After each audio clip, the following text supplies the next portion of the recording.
If you want to make PMP exam questions feel clearer and easier to solve, you are in the right place.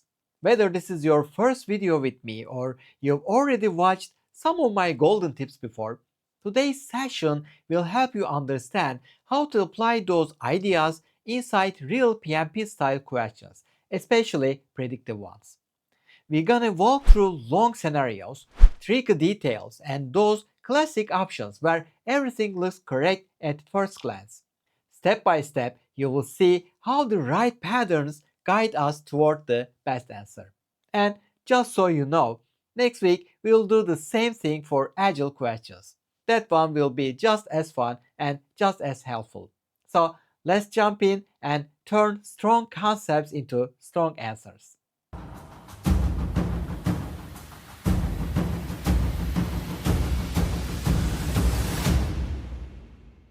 Before we begin, let me quickly introduce myself. I am Sabri C, founder of casePM Academy and Lando Management Academy.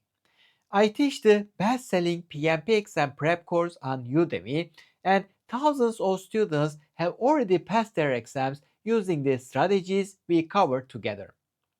Okay, here's the plan. I'll start by quickly summarizing each golden tip from the previous video, and right after that, we'll solve a question that applies that exact tip. We'll go through all the golden tips this way so you can see how each one works in real PMP exam scenarios. If you haven't watched the previous video where I explained these tips in detail, you can find the link below this video. So let's jump into the first one.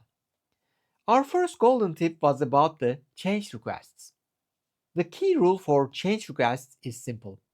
If the project management plan is not approved yet, you can make changes freely. No change request needed. But once the plan is approved, any change to any part of it always requires a formal change request and approval. Here is the question about this golden tip. You are managing an infrastructure project. Midway through the project, your cost engineer urgently informs you that several material prices have increased unexpectedly, and the cost baseline must be adjusted immediately to avoid major delays. What should you do next? A. Update the cost baseline immediately to avoid major delays. B. Update the cost management plan. C. Submit a change request and wait for its approval. And D. Update the issue log. Here, even though the situation feels urgent, the cost baseline is part of the approved project management plan. Once that plan is approved, nothing inside it can be changed on the fly, not even for a good reason. You first document the change, submit a formal change request, and let it go through the approval process. Only after it's approved can you update the cost baseline. Updating it immediately would bypass governance and put the project at risk. Updating the cost management plan doesn't solve the problem, and adding it to the issue log doesn't authorize any action. Therefore, the best answer is C. Now, here is the next golden tip. For project documents, you only need a change request if the update will impact the approved plan. If it doesn't, you can update the document directly. Regularly updated logs like the issue log never require a change request unless the update triggers a change to the plan itself. Here's the question. You are managing an engineering project and all baselines were approved last month. During a coordination meeting, a structural engineer reports a newly discovered concern that needs to be tracked, but she says it will only require scope changes if upcoming test results confirm the problem. Later the same day, your risk coordinator updates the risk register with a new risk related to material delays. If this risk occurs, it could require changes to both the schedule and cost baselines. What should you do next? A. Submit a change request for both updates since they could affect future work. B. Submit a change request only for the updated risk register entry. C. Update the issue log. D. Submit a change request only for the structural concern since it may lead to a scope change later. So, the structural engineer's concern isn't a confirmed problem yet, so for now, it's simply something we need to track. That means it goes into the issue log, and since it hasn't affected the approved scope baseline, there is no need for a change request. On the risk side, your risk coordinator has added a new risk to the risk register, and this is also a normal update. We only submit a change request if a risk actually occurs and forces us to modify an approved baseline. At this moment, it's just a potential future problem, so no extra action is required. Both updates are routine project document updates, and neither one changes the project management plan. That's why the right move is to update the issue log without submitting a change request. Okay, here is the next golden tip.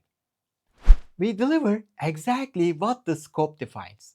Doing extra work beyond the approved scope is called goldplating, and it is not allowed. In predictive projects, scope changes are avoided, but if a change is truly needed, it must go through a formal change request after the project management plan is approved. Let's solve a quick question about this tip. You are the project manager of a design project, and your latest formal performance reports show a CV of 1.2 and an SV of 1.1. During a design review, a senior team member suggests adding a few extra features to one of the deliverables, noting that it would require very little additional effort and that the client would really appreciate the added value. Around the same time, a stakeholder messages you to ask whether a small functional adjustment can be incorporated before the next phase begins. What should you do next? A. Approve both additions since they improve the product and help strengthen stakeholder satisfaction. Add the extra features now and request clarification from the stakeholder later. C. Discuss both suggestions with the team and implement only the ones that require minimal effort. Follow the established process for evaluating and deciding on any modifications to the approved work. Since we have the CV and SV values, we can conclude that the project has been started. In other words, the project management plan should have been approved. Once it is approved, any modifications to the defined work must follow the established change decision process, even if they seem minor or beneficial. The next golden tip. In predictive projects, planning is everything. We plan for almost every situation because we want to predict as much as possible. We never jump into action immediately. Whether the situation is urgent or not, we first determine a strategy or create a plan. Even when dealing with unexpected issues or applying a workaround, we still think through our approach before acting. Since planning is so important, we must follow the plan we created. Otherwise, there is no point in having one. Here is a question about this golden tip. The project has detailed planning documents in place, and the upcoming phase relies heavily on the sequence and approach defined earlier. During a coordination meeting, a technical lead reports an unexpected system malfunction that is preventing progress on a scheduled activity. Several team members suggest applying an immediate workaround to keep the workflow moving. The sponsor is also asking for quick updates due to time pressure. What should you do next? A. Direct the team to apply the workaround immediately to avoid falling behind schedule. B. Pause the activity briefly and determine how the response aligns with the previously defined approach before taking action. C. Allow the team to choose the fastest option since they are closest to the technical work. Ask the sponsor for approval to bypass the established approach so the team can act quickly. Even though the team is under pressure and everyone wants to move fast, this is clearly a predictive project environment. We can see this from the detailed planning documents, the structured sequence of activities, and the heavy reliance on the predefined approach for the next phase. In this kind of environment, we don't take immediate action without first checking how that action fits into the approved plan. Yes, a workaround might eventually be necessary, but even a workaround needs a quick strategy before it is applied. we don't jump straight into action just because something is urgent. Even under time pressure, we make sure whatever we do aligns with the established plan or at least doesn't break it. So the smartest choice is B. Pause briefly, evaluate the situation, and determine the right strategy based on the predefined approach before taking action. Okay, our next golden tip was about stakeholders. At the start of the project, we try to identify as many stakeholders as possible because missing someone early can lead to new requirements that add extra scope, time, or cost. Still, new stakeholders may appear as the project progresses. Our goal throughout the project is to keep stakeholders engaged. Sometimes simple communication is enough, while others require more effort. To do this well, we need to understand and analyze their needs and requirements so we can plan the right engagement approach. Let's solve a question.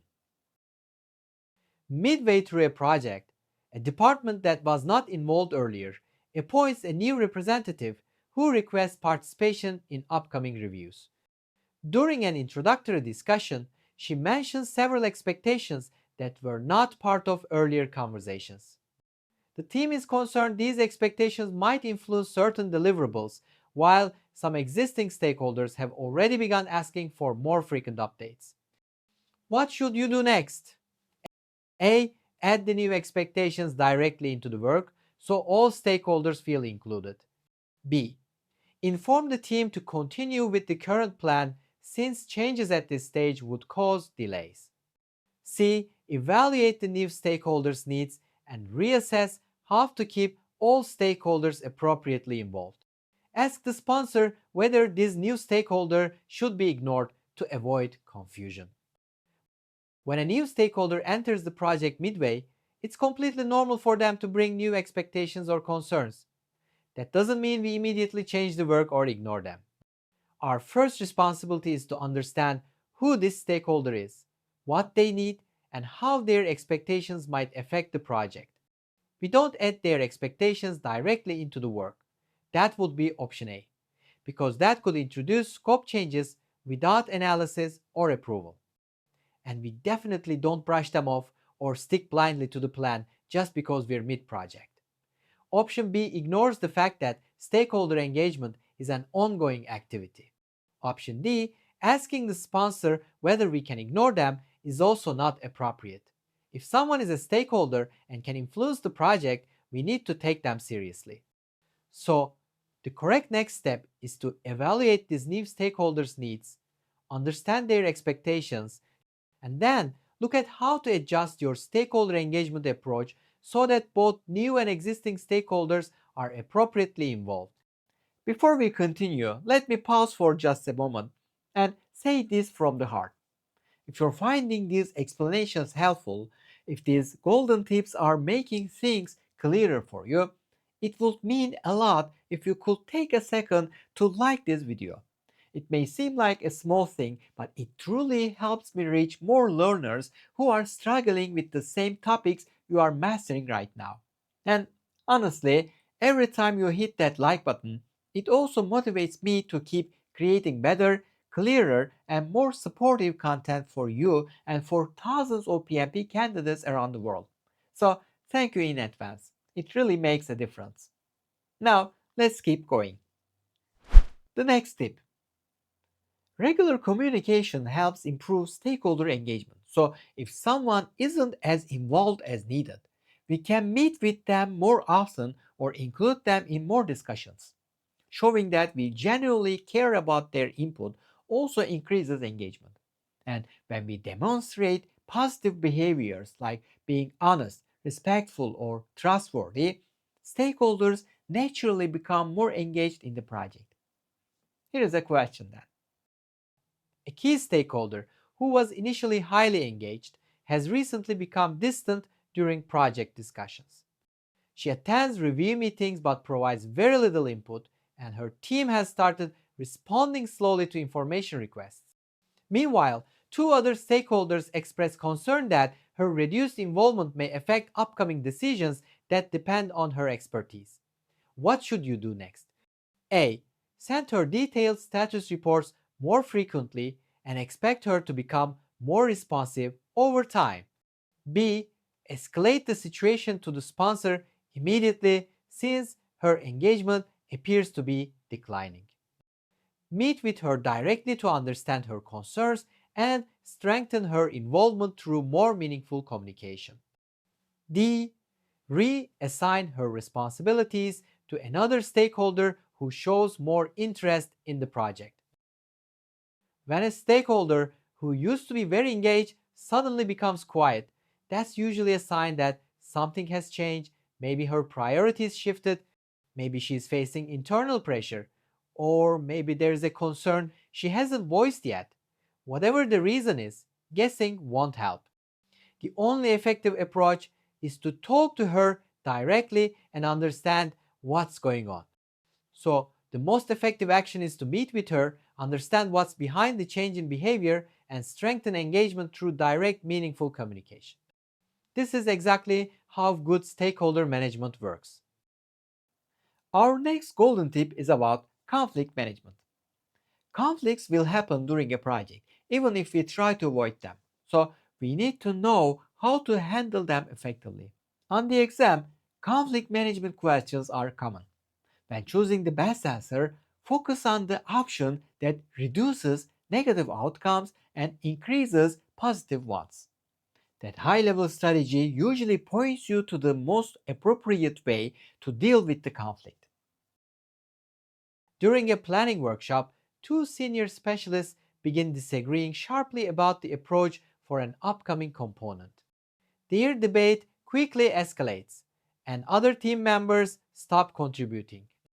The discussion is now delaying the session, and both specialists insist their method is the only acceptable option. What should you do next? A. End the workshop immediately and ask each specialist to submit their preferred approach in writing. B. Allow the debate to continue until one of them convinces the other so the team can move forward. Step in to guide the conversation toward a constructive discussion that helps the team evaluate options objectively. And D. Ignore the conflict for now and revisit the topic at a later meeting when emotions are lower. When two senior specialists get into a heated disagreement, it's not just a personal conflict. It's now affecting the entire team and slowing down the planning session. Everyone else has stopped talking, and the workshop isn't moving forward. This is exactly the type of situation where the project manager needs to step in. We're not trying to silence anyone or pick sides. Our goal is to reduce the negative impact of the conflict and bring the team back to productive collaboration.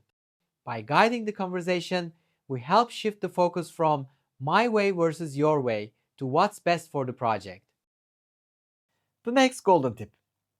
When managing a conflict, we first need to understand what's causing it and how far it has progressed. Without knowing the source and stage of the conflict, we can't choose the right approach. After that, we identify the root cause and select the most suitable conflict resolution technique based on it. And throughout the process, we always keep project objectives in mind. Any solution must support the project's goals, not just satisfy one person. Now, here's the question.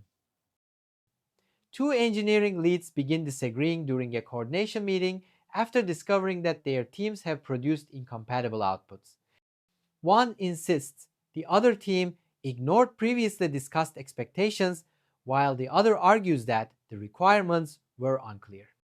The tension quickly spreads, and several team members are now hesitant to continue the discussion. The schedule for the next phase depends on resolving this issue. What should you do next? A. Ask each lead to adjust their team's work independently so the project can move forward without further debate. B. Pause the discussion and work to understand what triggered the disagreement before deciding how to address it. C. Select the approach that aligns best with the schedule even if one team is dissatisfied. D.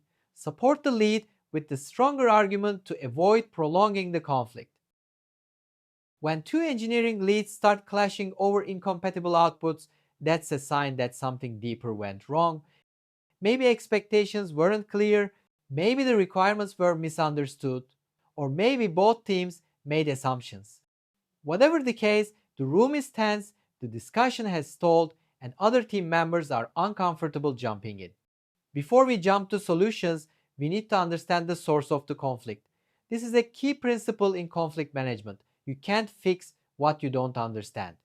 Pausing the meeting to get clarity isn't wasting time. It's actually the fastest path to a real resolution, especially since the next phase depends on solving this correctly. So, the most effective and professional move is pause, understand what triggered the disagreement, and only then determine the best way forward. Here is another golden tip. In exam questions, always choose the most inclusive and collaborative approach. Decisions shouldn't be made alone. Discuss options with the team or stakeholders. When conflicts arise, listen to both sides and look for a solution that includes everyone. And when solving problems, don't work in isolation. Involve the team because someone else may have a better idea. In short, collaboration is almost always the best path.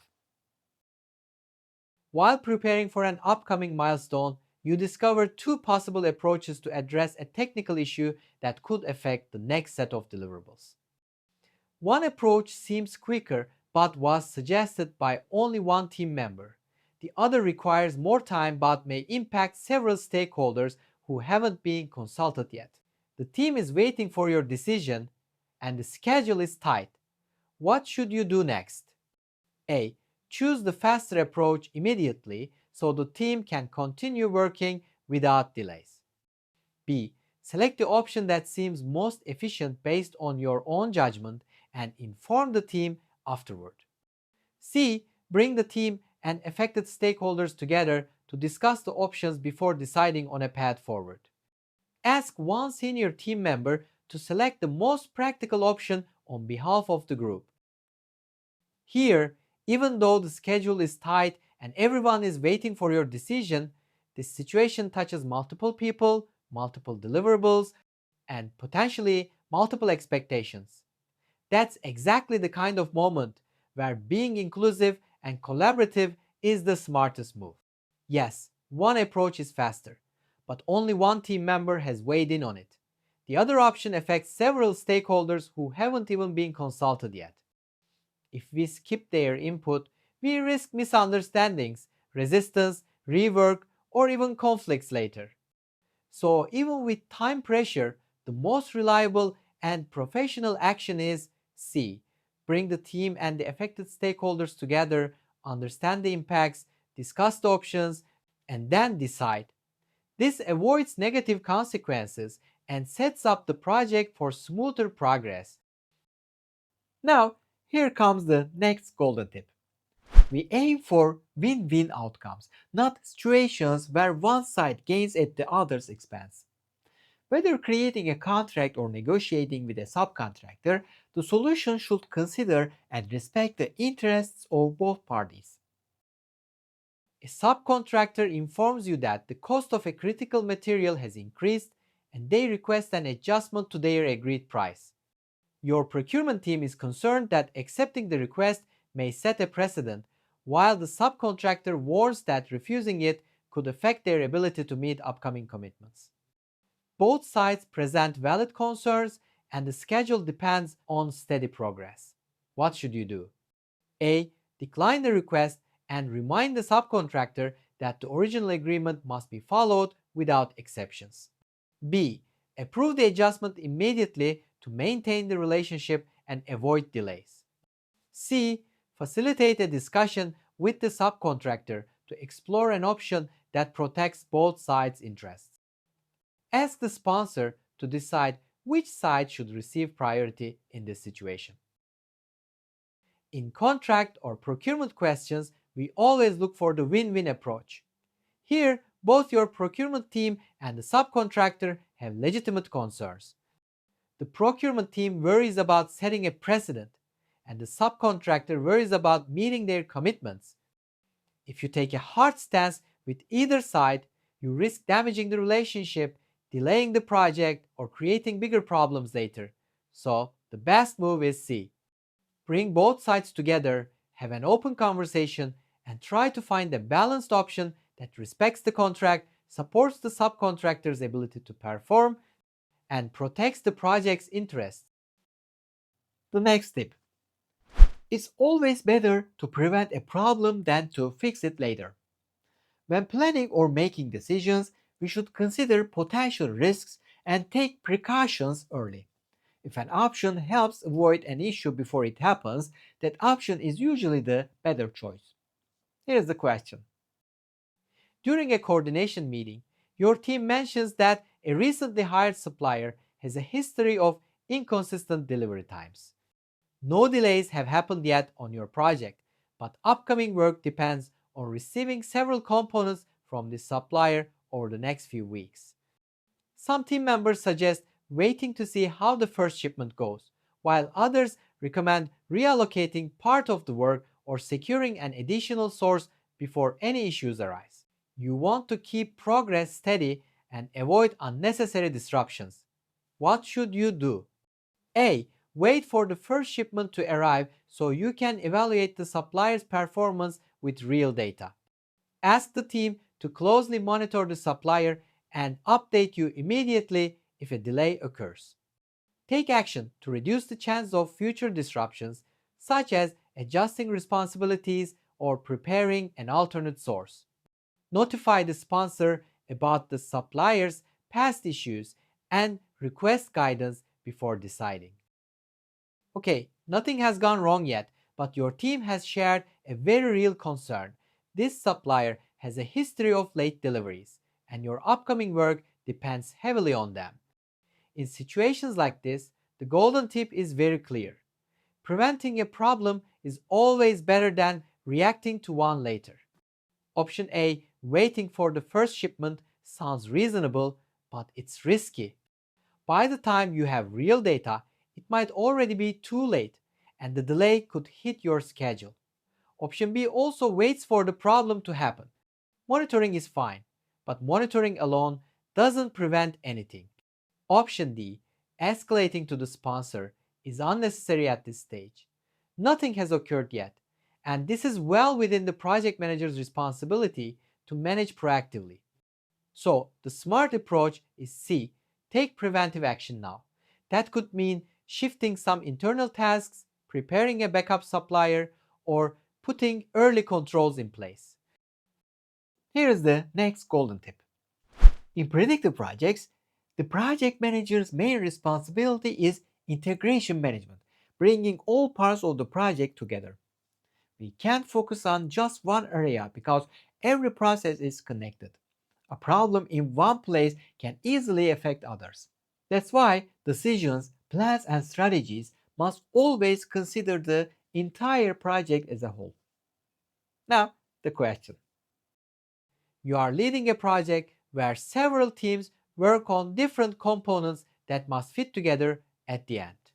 During a weekly review, the scheduling lead proposes accelerating a portion of the work by reassigning resources from a testing activity scheduled for later in the month.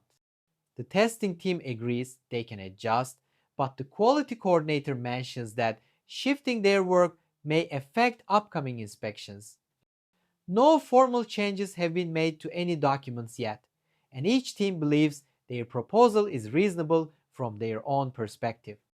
You sense that the decision could influence more than one aspect of the project.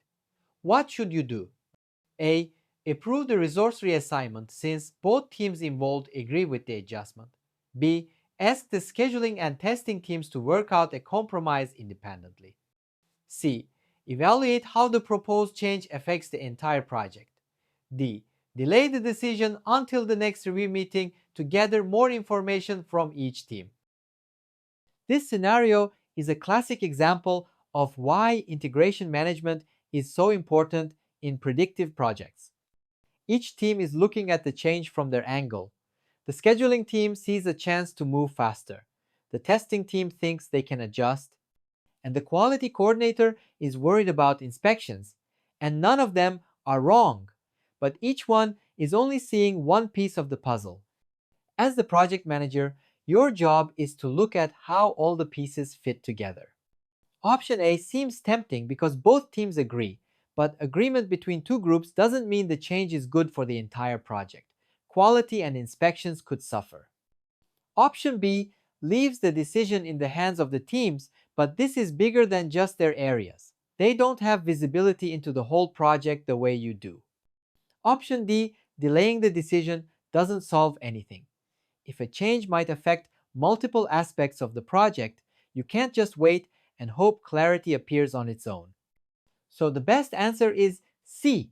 Step back and evaluate the proposed change from a full project perspective: cost, schedule, quality, resources, risks, and dependencies. Only then can you make an informed decision or initiate a formal change process if needed. This is exactly what integration management is all about. Okay, if you'd like all the questions we discussed in this video in a clean, downloadable PDF format, just drop golden questions in the comments below. I'll make sure you get it. Now, let's continue with the next golden tip. Project management is all about achieving the project's objectives. Anything that doesn't support those objectives, whether it's a proposed change or a decision, should not be pursued or approved. When choosing the best action, always look for the option that contributes to the project's goals and adds value. If something works against those objectives or provides no value, it's not the right choice. Let's solve a question about this golden tip. You are overseeing a project with several work streams progressing in parallel. A senior team member proposes adding an optional feature that was not part of the original plan but could make the final product look more impressive. Implementing it would require extra effort from two technical teams and could shift some upcoming deadlines, though no one can confirm the exact impact yet. Another team member points out that the feature is not tied to any of the project's success criteria. At the same time, a stakeholder expresses mild interest but does not commit to providing additional support or resources. What should you do? A. Approve the optional feature to strengthen stakeholder satisfaction and enhance the product's appearance. B. Ask the team to perform a detailed impact analysis and proceed only if the delays appear minimal. C. Decline the proposal. D. Present the idea to the sponsor and let them decide whether the feature should be added. This scenario is a classic example of somebody trying to add work that wasn't in the original plan, doesn't support the project's success criteria, and has unclear impacts on schedule and effort. In other words, this smells a lot like gold plating. Remember, if something does not support the project objectives or success criteria, we don't do it. If something adds extra effort, affects deadlines, or requires more resources without adding real value tied to project goals, we don't do it. And if a stakeholder shows only mild interest and doesn't offer extra support, then it's definitely not worth taking the risk. Option A is wrong because we never add extra features just because they look impressive. That's the textbook definition of non-value adding work. Option B sounds reasonable on the surface, but even performing an impact analysis wastes time on something that does not support the project's objectives. If a proposal isn't aligned with success criteria, we don't invest extra effort studying it. Option D, asking the sponsor, also shouldn't be your first choice. Sponsors don't decide on every idea, especially when the idea clearly doesn't support project goals. So the correct move is C, decline the proposal. It doesn't align with the project's objectives, it adds unnecessary risk, and it's not tied to the project's success criteria. Here is another tip. Use emotional intelligence when managing your team or engaging stakeholders. By understanding and managing your own emotions, you can influence others more effectively, making conflict resolution and problem solving much easier. A key part of this is recognizing different personality types and communicating with each in the right way. During a planning session, two key team members begin disagreeing about the approach for an upcoming activity. One becomes visibly frustrated and raises their voice, while the other withdraws and stops contributing. The tension begins affecting the rest of the group, and stakeholders observing the session appear concerned. You notice that both individuals typically respond differently under stress, one being expressive, the other more reserved, and the discussion is no longer productive. What should you do? A. Acknowledge their emotional responses, address each person in a communication style suited to them, and guide the conversation back to a constructive dialogue. B. Ask both team members to pause the discussion and continue the meeting without them so the group can stay on schedule. C. Remind the team about the project objectives and ask them to put personal feelings aside. D. Escalate the issue to their functional managers to prevent future conflicts. This situation isn't just a disagreement about an approach, it's an emotional moment. One person is raising their voice out of frustration and the other is shutting down. That tells us the real issue right now isn't the technical topic, it's the emotions driving their behavior. This is exactly where emotional intelligence becomes our superpower as project managers. And when we look at the options, we see that the most effective, emotionally intelligent action is A. Acknowledge the emotions. Speak to each person in a way that suits their stress style, and then bring the discussion back on track. Now, the next golden tip. Project management processes should be tailored to fit the needs of the project. If a process isn't needed, we skip it. If it needs to be simplified, we adjust it. As the project evolves, we may need to tailor processes again. Your project began with a small internal team and a relatively simple workflow. Midway through execution, the scope expands and several additional departments join the effort, each bringing their own reporting expectations and coordination needs. Some team members continue using the original lightweight procedures, while others request more structure because the work has become harder to track. You notice inconsistencies in communication and handoffs as the project grows more complex. What should you do? A. Instruct everyone to continue following the original procedures to maintain consistency across the project. B. Adjust the management processes to better fit the project's expanded size and newly added roles. C. Ask each department to propose its own procedures and select the one that seems most efficient. D. Pause execution and redesign all project processes from scratch to ensure full alignment. Your project didn't start this way. It began small, simple, and easy to manage with lightweight procedures.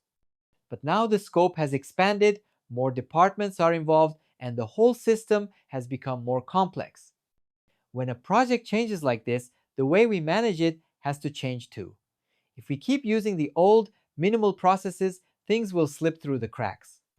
And that's exactly what you're already seeing. Inconsistent communication, unclear handoffs, and mixed expectations. This is a classic signal that it's time to tailor the processes to match the new reality of the project. So, the right move is B. Adapt your management processes to fit the expanded scope, new roles, and increased complexity. The next golden tip. All risks, positive and negative, should be entered into the risk register at the start of the project. New risks that arise later must be added, and existing risks should be reviewed and updated regularly. And here is a question about this golden tip. During a design review, a team member mentions a potential delay that could occur if a particular external dependency takes longer than expected. This risk had not been discussed previously, and no related entry appears in your existing documentation. At the same time, another team lead reports that a previously identified risk is no longer relevant because the triggering condition has passed. The team looks to you for guidance on what to do next. What should you do? A. Ask the team to wait until the next major planning cycle to document any changes to risks. B. Add the newly identified risk to the risk register and update the status of the existing one. C. Inform the sponsor about both risks and request direction before taking action. D. Create a separate list for new risks so they do not interfere with previously defined registers. This situation is actually very straightforward from a risk management point of view. You've got one new risk that wasn't documented before and one old risk that has now expired. Whenever this happens, we simply keep the risk register up to date. That's its whole purpose. So, the correct approach is B. Add the newly identified risk to the risk register and update the existing risk to reflect that it is no longer relevant. Here is the next golden tip. The lessons learned register is a living document that should be updated throughout the project. Any new lesson, whether from the past projects or the current one, should be recorded so it can be used to benefit future projects. During a team discussion, a coordinator mentions that a recent handoff between two departments caused confusion because responsibilities were not clearly communicated. The team agrees on a simple adjustment that would prevent similar issues in the future. You realize this situation is similar to something that happened on a previous project, but no documentation appears to capture that earlier experience. What should you do? A. Record the new insight in the lessons learned register so it can benefit the rest of the project and future projects. B. Wait until the closing phase to summarize all lessons at once to avoid frequent updates. C. Ask the PMO to review the previous project's documentation to see whether they can update the register on your behalf. D. Send an email to the team describing the lesson. In this situation, the best thing to do is to capture the lesson right away, so the knowledge isn't lost again. The team has just discovered a practical improvement related to handoffs, and you've also recognized that this same issue happened on a previous project but was never documented. That's exactly why the Lessons Learned Register exists. It's meant to be a living document that we update throughout the project, not something we wait to fill in at the very end. If we delay it, we risk forgetting the details or missing the opportunity to share the insight with the rest of the team while it's still relevant. So, the right answer is A. By immediately recording the new insight in the Lessons Learned Register, we make sure the current project benefits and also help future teams avoid the same confusion. Now, here comes the next golden tip. We choose the right communication methods by first understanding what stakeholders need and expect. So, analyzing those needs is a key part of managing communication effectively. You are preparing for several upcoming interactions with key stakeholders. One group prefers brief written updates, another expects detailed discussions, and a third relies heavily on visual summaries during meetings. Your team suggests sending the same standard report to everyone to save time. The next phase of work requires strong alignment, and misunderstandings could create delays. What should you do? A. Send the standard report to all stakeholders and ask them to notify you if they need additional information. B. Schedule a single meeting with all stakeholders so everyone receives the same message at the same time. C. Ask team leads to communicate with their respective stakeholders in whatever way they believe is most efficient. And D. Analyze stakeholder needs and expectations to determine which communication methods will work best for each group. The right approach here is to tailor your communication, not standardize it. Each stakeholder group already has a clear preference for how they absorb information. Some want short written updates, others want deeper conversations, and another group depends on visual summaries. If you ignore these differences and send everyone the same report, you might save a little time now, but you risk misunderstandings later. And the question already tells us that the next phase requires strong alignment. When alignment is critical, we can't afford unclear messaging. That's why the best answer is to analyze stakeholder needs and expectations and choose the communication method that fits each group. Okay, finally, the next golden tip. Every project must be formally closed, whether it finishes successfully or is cancelled. The close project or phase process is always required. Your project has been running for several months when a major organizational shift causes executive leadership to halt all work related to your initiative. The team immediately stops their activities, and several stakeholders begin asking whether they should archive their documents or simply move on to other assignments. Some team members assume that because the project is no longer continuing, no additional steps are needed. What should you do? A. Direct the team to resume work temporarily so the final deliverables can be completed before closing. B. Inform everyone that no further action is required since the project has been cancelled by leadership. C. Conduct the formal project closure process to ensure documentation, contracts, and administrative tasks are properly completed. D. Ask the PMO to decide whether formal closure is necessary under these circumstances. Even though leadership has stopped the project, that doesn't mean the project simply disappears. A project, whether finished successfully, cancelled, or terminated, must always go through formal closure. This is the moment when we document what happened, wrap up contracts, settle administrative details, release resources properly, and make sure everything is archived in an organized and traceable way. If we skip this step, important information may be lost, financial or legal loose ends may remain unresolved, and future teams miss out on lessons that could help them avoid similar issues. So the right action is to conduct the formal project closure process. Alright, thank you so much for spending your time with me in this session. I hope you really felt how each golden tip becomes powerful when we apply it inside exam questions. With enough practice, these patterns start to click and your ability to choose the best answer becomes faster and more natural.